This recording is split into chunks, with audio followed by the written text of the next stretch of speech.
لیکن انہیں کیا پتا تھا کہ یہ منبع شفا ہے، منبع انوار ہے، حل مشکلات ہے، اور یسوع وہ ہستی ہے جہاں پر دنیا کے ڈاکٹر نہ کر دیتے ہیں وہاں پر اس کا لہو کام کرتا ہے. پریز دی لارڈ. وہ کیس یسوع پکڑتا ہے.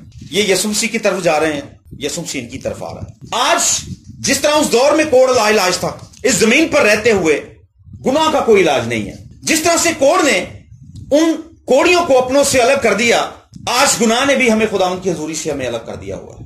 جس طرح سے وہ ناپاک تھے، آج ہم لوگ بھی گناہ کی وجہ سے ناپاک ہیں. جس طرح سے ان کی حالت بگڑ چکی تھی، اس طرح سے آج ہماری حالت بھی بگڑ چکی ہے. جس طرح وہ اپنی شکل دیکھنے کے لائق نہ رہے، آج ہم بھی اگر خدا کے کلام کے آئینے میں اپنی صورت دیکھیں تو ہمیں شرم آتی ہے. کیا میں خدا کا فرزند ہوں جس کے وسیلہ سے خدا کے نام کو جلال ملنا چاہیے تھا؟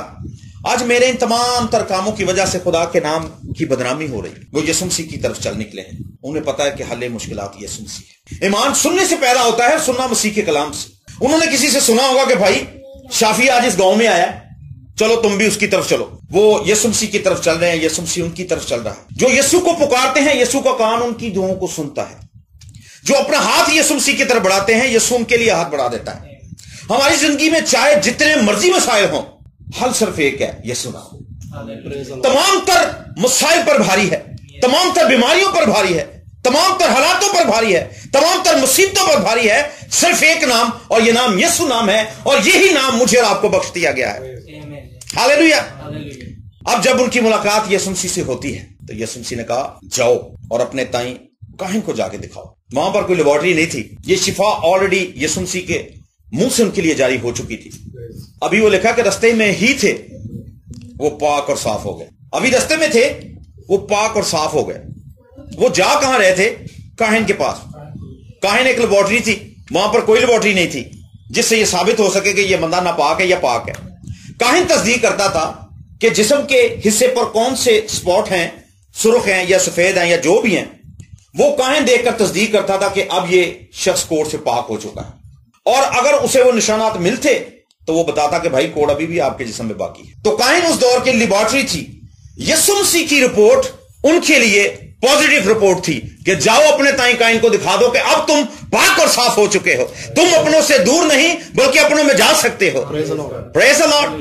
اس رشتے کو جو گناہ کی وجہ سے انسانوں کے درمیان پھوٹ پڑ گئی، ٹوٹ گیا، خدا نے اپنی قدرت کے وسیلہ سے اس رشتے کو پھر سے بحال کر دیا.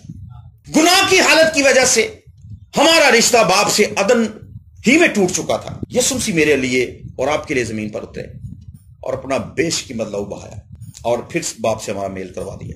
میرے عزیزو، یہاں پر 10 بندوں نے شفا تو پا لی ہے. ایک شخص نے جب دیکھا کہ بھئی میرا ہاتھ ٹھیک ہو گیا، میرا بدن صاف ہو گیا، میرا منہ صاف ہو گیا اور میں اپنی حالت کو بھلا چنگا دیکھتا ہوں، اور فوراً اس کا دل شادمانی سے بھر گیا اور وہ ناچتا ہوا، بھاگتا ہوا لوٹا یسوع مسیح کی طرف. اور لکھا کہ اس کے قدموں پر سر رکھ کر رونے لگا، چلانے لگا اور اس کی شکر گزاری کرنے لگا. اور شاید ایک لفظ جو ہمارے لیے شرمندگی ظاہر کرتا ہے وہ یہ ہے کہ یہ شخص سامری تھا، یہودیوں میں سے نہیں. آج ہمارے بے شمار مسائل ہیں، ہماری حالت اگر بگڑ چکی ہے، وجہ کوئی بھی ہو، لیکن ہمیں یسوع مسیح کے پاس آنے کی ضرورت ہے. جب ہم یسوع مسیح کے قریب آئیں گے، آپ اپنے تمام تر مسائل کا حل یسوع مسیح کی صلیب کے پاس دیکھیں گے. یسوع مسیح نے بارہا ہماری زندگی میں کام کیے ہیں. یہاں پر اس کے اپنے اس سے دور ہیں، شاید وہ دوسرے یہودی ہوں، اسرائیلی ہوں، لیکن اس شخص کے تعلق سے لکھا کہ یہ شخص سامری تھا. غیر قوم کا شخص شکر گزاری کرنے کے لیے آ گیا، لیکن اس کے اپنے اس سے دور ہیں. یہاں پر یسوع مسیح گلا کرتے ہیں، اپنی محبت کا اظہار کرتے ہیں. کیا باقیوں کو شفا نہیں ہوئی؟ باقیوں کے مسائل حل نہیں ہوئے؟ باقیوں کو اطمینان نہیں ملا؟ باقیوں کے رشتے بحال نہیں ہوئے؟ کہاں پر ہیں وہ 9 لوگ؟ آج میرے عزیزو، کلیسیا کا ایک بہت بڑا حصہ مطل پرستی کی زد میں آ چکا ہے، اس کی گرفت میں آ چکا ہے. اپنے معاملہ ٹھیک ہو جائیں، مسائل ٹھیک ہو جائیں، باقی جب کبھی پھر بیماری آئے گی ہم پھر خدا کے پاس چلیں گے. ہمارے بزرگ پادری صاحب تھے ولیم سیمول صاحب، ان کے پاس ایک فیملی آئی. اس عورت کی بیٹی بدرو گرفتہ تھی، اور جب وہ چرچ میں آئے تو وہ اس قدر اس لڑکی نے ابتری پھیلا دی، اس ابلیسی قوت نے بہت شور کیا.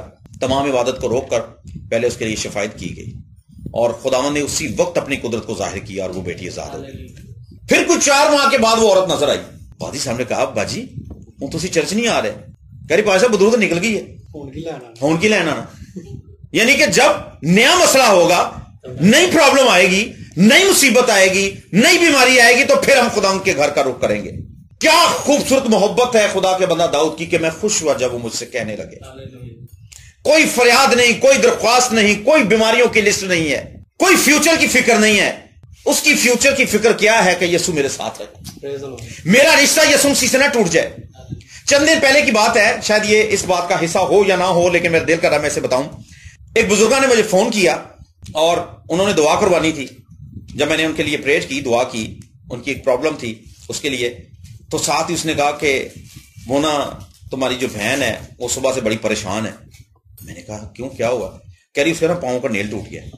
میں نے کہا تو اس میں پریشانی کی کون سی بات ہے، پھر نکل آئے گا. کہہ رہی نہیں 2 سال آگے تو انہیں بدایا سی، 2 سال آگے انہیں نیل بدایا سی، وہ نیل ٹوٹ گیا، صبح سے پریشان ہے. کیا کبھی ہمیں اس بات کی فکر ہوئی ہے کہ ہمارا رشتہ یسوع سے ٹوٹ تو نہیں گیا؟ نیل ٹوٹنے کی پریشانی ہے، سارا دن روتی رہی ہے وہ. اور کئی لڑکیوں کو تو میں نے دیکھا اتنا پیر نہیں جتنا نیل ہوتا ہے، ڈیڑھ لمحے نے. میرے عزیزو، آج ہم کس سٹیج پر کھڑے ہوئے ہیں؟ کیا وہ لوگ جو کوڑ کی حالت میں مبتلا تھے، آج گناہ نے تو نہیں ہمیں چاروں طرف سے گھیر رکھا؟ ناکامی، بربادی کی وجہ صرف گناہ ہے.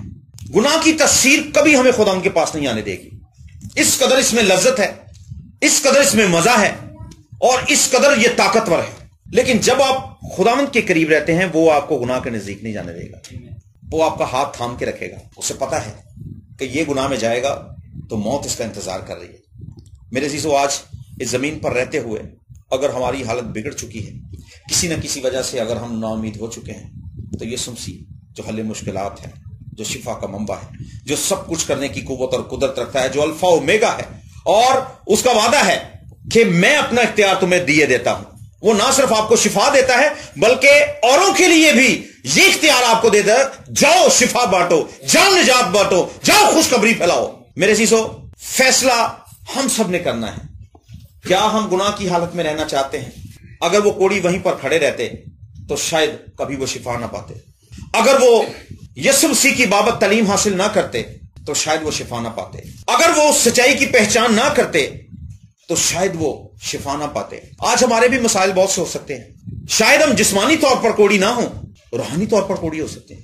جسمانی طور پر ہم بیوٹیفل ہو سکتے ہیں، لیکن روحانی طور پر شاید ہم اپنے آپ کو شرمندہ محسوس کرتے ہیں جب ہم اپنی اصل حالت پر دیکھتے ہیں. میرے عزیزو، خدا کا کلام ایک ایسا آئینہ ہے جو ہمیں ظاہری صورت بھی دکھاتا ہے اور ہمیں اپنے اندر کی حالت بھی دکھاتا ہے. اور سب سے مزے کی بات، آپ جب آئینے کے سامنے کھڑے ہوتے ہیں نا، آپ کو پیچھے سے بھی نظر آتا ہے. خدا کا کلام آپ کو آپ کا ماضی بھی دکھاتا ہے. پہلے تم کیا تھے، پہلے تم کہاں تھے، آج تم کیا ہو، آج تم کہاں ہو. اور افسوس کی بات یہ ہے کہ کیا ہم میں جہاں پر کھڑے ہونا چاہیے تھا، کیا آج ہم وہاں پر ہیں؟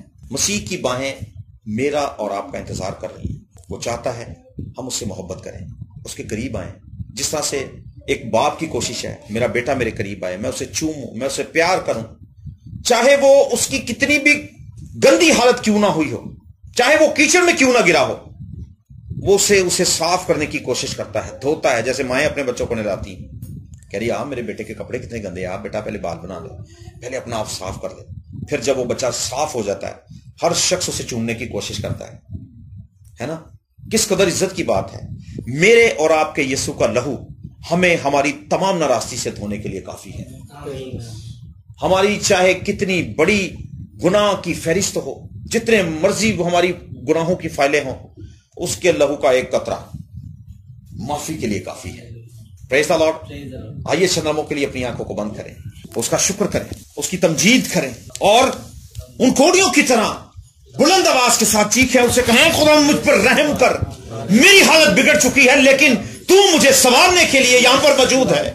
تو اسی لیے اترا ہے تاکہ میرے حالات تبدیل ہو، میرا رویہ تبدیل ہو، میری عادت تبدیل ہو، میری سوچیں تبدیل ہو، اور میری فطرت جو بگڑ چکی ہے خدا تو اسے پھر سے ویسا بنا دے جیسا تو دیکھنا چاہتا ہے. مکاشفوں میں خدا کہتا ہے اپنے لوگوں سے، مجھے تم سے یہ شکایت ہے کہ تم نے پہلی سی محبت چھوڑ دی. اسے کہیں خدا میں پھر سے تجھ سے پیار کرنا چاہتا ہوں. تو نے میری خامیاں، میری کمزوریاں مجھ پر ظاہر کی ہیں، جن کو میں ترک کر سکتا ہوں خدا میں اپنی قوت سے یہ کروں گا، لیکن جن باتوں کو میں ترک نہیں کر سکتا، روح القدس تو میری مدد کر.